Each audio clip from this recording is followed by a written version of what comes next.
नमस्कार, मैं ऋषि कुमार आप सभी का शिक्षा श्री में स्वागत करता हूं।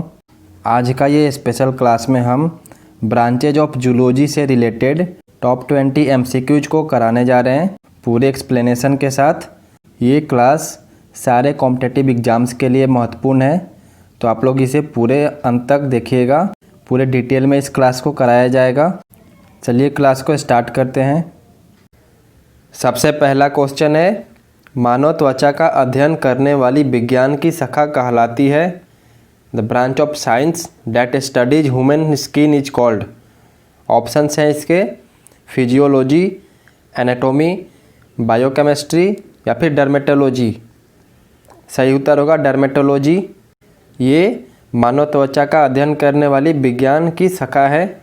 आप सभी ने हॉस्पिटल गए होंगे तो डर्मेटोलॉजिस्ट से कंसल्ट किया होगा और डर्मेटोलॉजी विभाग में अपना चेकअप भी कराया होगा। ये होता क्या है डर्मेटोलॉजी? ये त्वचा विज्ञान औषधि की वो शाखा है जिसके तहत बाल, नाखून, त्वचा और इससे संबंधित रोगों का अध्ययन किया जाता है। और जो त्वचा रोग विशेषज्ञ होते हैं वो रोगों को बृहत उपचार तो करते ही हैं, साथ ही बाल, नाखून और त्वचा से संबंधित सौंदर्य संबंधी समस्या का भी निदान करते हैं। अगला क्वेश्चन है, अस्थियों का अध्ययन किस शाखा में आता है? Which branch does study of bones? Options है ओरोलॉजी, ऑस्टियोलॉजी, सेरेमोलॉजी या फिर जियोलॉजी। सही उत्तर होगा ऑस्टियोलॉजी। ऑस्टियोलॉजी अस्थियों या हड्डियों के वैज्ञानिक अध्ययन को कहते हैं और इसके अंतर्गत कौन कौन से आता है? हड्डियों का विस्तृत अध्ययन किया जाता है इसके अंतर्गत, जिसमें अस्थि संरचना, कंकालीय तत्व, दांत, आकृति विज्ञान, अस्थियों के कार्य, रोग, विकृति विज्ञान, ये सब इसमें यहाँ पे अध्ययन किया जाता है इसमें। अगला क्वेश्चन है, resistance against infection of organism has been studied. जीवों के संक्रमण के विरुद्ध प्रतिरोध का अध्ययन किया जाता है, किस स्टडी को कहते हैं? ऑप्शंस हैं होमोलॉजी, इम्यूनोलॉजी, माइक्रोबायोलॉजी या फिर पैथोलॉजी। सही उत्तर होगा इम्यूनोलॉजी, हिंदी में प्रतिरक्षा विज्ञान। ये जीव चिकित्सा विज्ञान की वो शाखा है जिसमें सभी प्राणियों के सभी जो प्रतिरक्षा तंत्र होते हैं उसका अध्ययन किया जाता है जो हमारे शरीर के अंदर होता है, और इनके विशेषज्ञ को क्या कहते हैं? इम्यूनोलॉजिस्ट। ये पूछा जाता है तो याद रखिएगा इम्यूनोलॉजिस्ट बोलते हैं। जो इम्यूनिटी होती है ये हमारे शरीर की टॉक्सिन से लड़ने की क्षमता होती है, और जो बाहर की जो टॉक्सिन्स होती हैं फॉरेन पार्टिकल्स जैसे बैक्टीरिया, वायरस, फंगस, पैरासाइट्स, ये सब हमारे शरीर को नुकसान पहुंचाते हैं और उन्हीं को ख़त्म करने के लिए हमारे शरीर में इम्यूनिटी होती है जो इनके विरुद्ध जैसे ही ये पार्टिकल्स अंदर आते हैं हमारे शरीर में इंटर करते हैं तो ये एक्टिव हो जाते हैं और उन्हें ख़त्म करते हैं। जब किसी का इम्यूनिटी लो होता है तो हमारे शरीर का जो इम्यूनिटी सिस्टम है वो सही ढंग से इन फॉरेन पार्टिकल्स को ख़त्म नहीं कर पाता है, जिससे हम बीमार पड़ जाते हैं।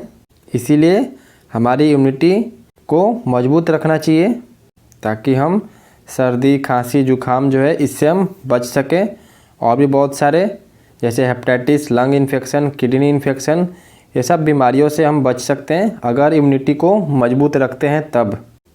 अगला क्वेश्चन है, पैलियोंटोलॉजी किसका अध्ययन है? Whose study is palaeontology? Options हैं दिमाग का, पौधा का, प्राइमेट्स का या फिर जीवाश्म का। सही उत्तर होगा जीवाश्म, फॉसिल्स का स्टडी को पैलियोंटोलॉजी बोलते हैं। पैलियोंटोलॉजी यानी कि जीवाश्म विज्ञान वो अध्ययन करने का तरीका है जिसमें ये पता लगाने की कोशिश किया जाता है कि जीवाश्म किस जीव का है, यह जीव किस प्रकार के वातावरण में रहता था पहले, और इस जीवाश्म से हमें पृथ्वी पर जीवन के इतिहास का क्या जानकारी मिल सकता है। यही सब इसमें अध्ययन किया जाता है और इसके अध्ययन करने वाले को क्या बोलते हैं? पैलियोंटोलॉजिस्ट। ये भी पूछते हैं पैलियोंटोलॉजिस्ट।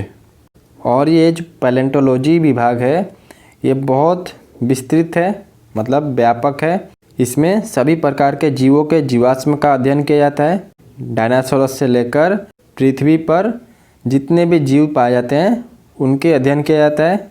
न केवल जीव जंतु बल्कि पेड़ पौधे के जीवाश्म का भी अध्ययन किया जाता है इसमें। तो ये सारे चीज़ याद रखिएगा। नेक्स्ट है, कीड़ों के अध्ययन को कहते हैं the study of insects is called. Options हैं एंथ्रोपोलॉजी, एंटोमोलॉजी, ऑन्टोलॉजी या फिर इकोलॉजी। सही उत्तर होगा एंटोमोलॉजी। जो ये कीट विज्ञान है ये प्राणी विज्ञान की एक शाखा है जिसमें कीड़ों का वैज्ञानिक अध्ययन किया जाता है और इसके अध्ययनकर्ता को क्या बोलते हैं, एंटोमोलॉजिस्ट। ये सारे चीज़ याद रखिएगा। अगला क्वेश्चन है, study of butterflies is called. तितलियों का अध्ययन कहलाता है।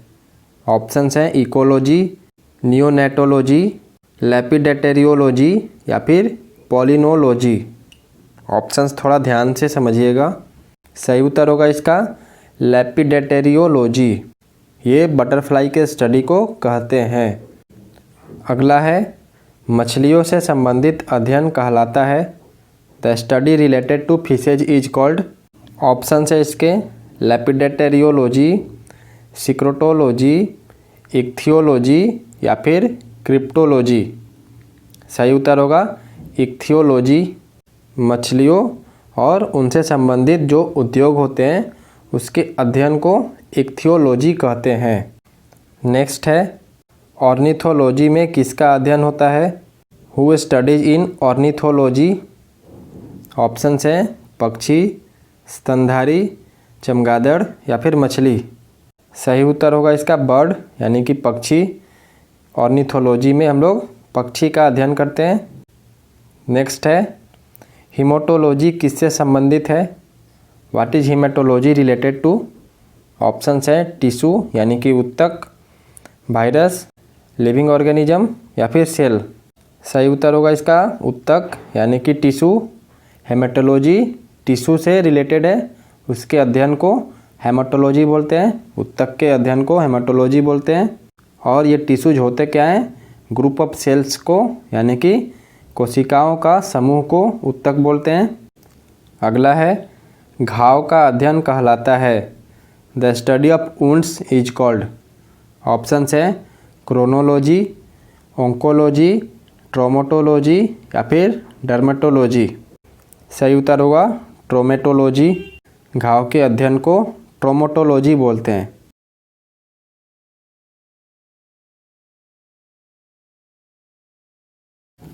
अगला है बहुत ही इम्पोर्टेंट, ये पूछा जाता है, कैंसर संबंधी रोगों का अध्ययन कहलाता है। The study of cancer related diseases is called. Options हैं न्यूरोलॉजी, ऑर्गेनोलॉजी, ऑन्कोलॉजी या फिर सेरोलॉजी। सही उत्तर होगा ऑन्कोलॉजी। ये चिकित्सा की वो शाखा है जो कैंसर की रोकथाम, निदान और उपचार से संबंधित है। तो सही उत्तर होगा ऑन्कोलॉजी, सी ऑप्शन। जितने भी प्रकार के कैंसर होते हैं, लगभग हर एक ऑर्गन्स के कैंसर होते हैं आजकल, तो उनके अध्ययन को ऑन्कोलॉजी बोलते हैं और इनके उपचार करने वाले को ऑन्कोलॉजिस्ट। हॉस्पिटल्स में आप लोगों ने देखा होगा ऑन्कोलॉजिस्ट। नेक्स्ट है, मोलस्का समुदाय के जंतुओं के क्वच का अध्ययन कहलाता है। The study of the armour of the animals of Mollusca community is called. Options हैं इकोलॉजी, कॉन्कोलॉजी, पारोलॉजी या फिर मालिकोलॉजी। सही उत्तर होगा कॉन्कोलॉजी। अगला है, वंशागति के नियमों के अध्ययन को कहते हैं। The study of rules of inheritance is called. ये भी बहुत ही इंपॉर्टेंट क्वेश्चन है। ऑप्शन है इसके टैक्सोनॉमी, साइटोलॉजी, जेनेटिक्स या फिर इकोलॉजी। सही उत्तर होगा जेनेटिक्स यानी कि आनुवांशिकी।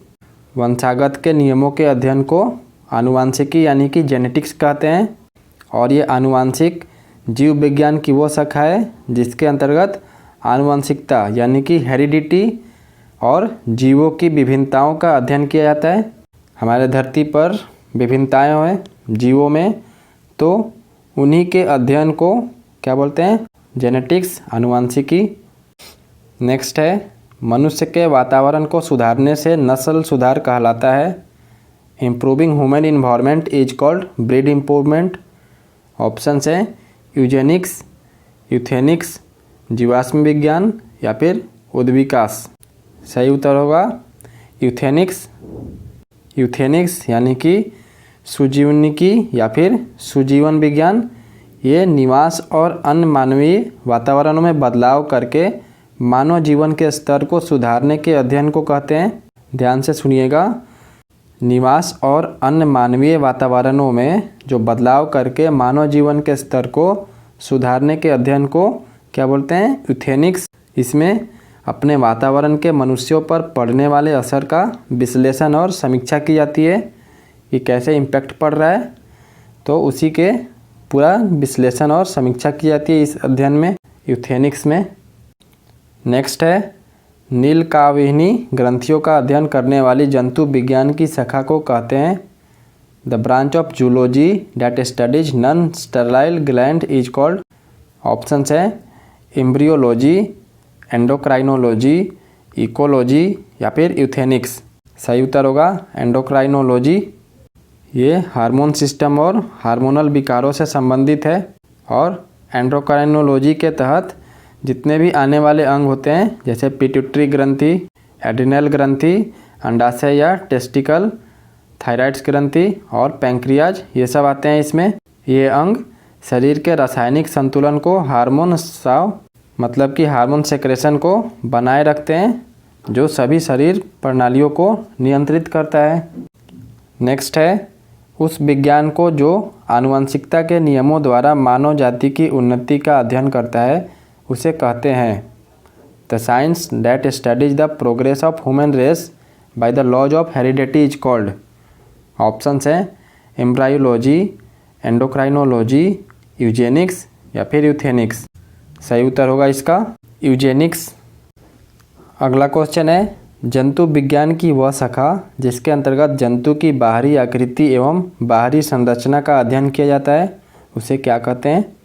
The branch of animal science under which the external shape and external structure of animals is studied are called.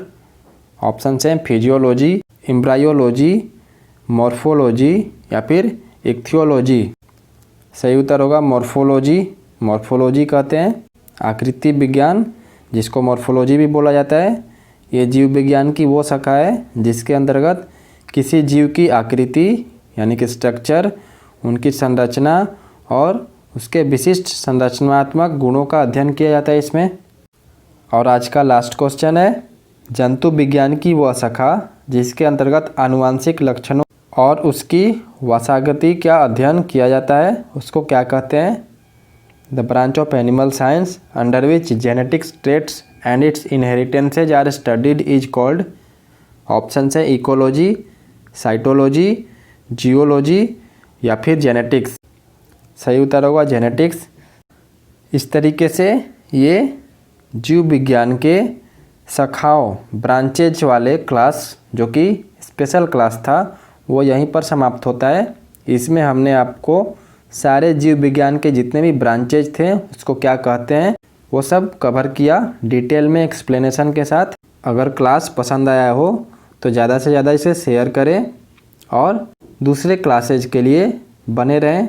सारे क्लास को यहाँ पर कराई जाती है तो आप लोग जुड़े रहें। इनके PDF टेलीग्राम चैनल से मिलेगा तो आप लोग वहाँ पे भी जुड़ जाएं। Thank you. जय हिंद, जय भारत।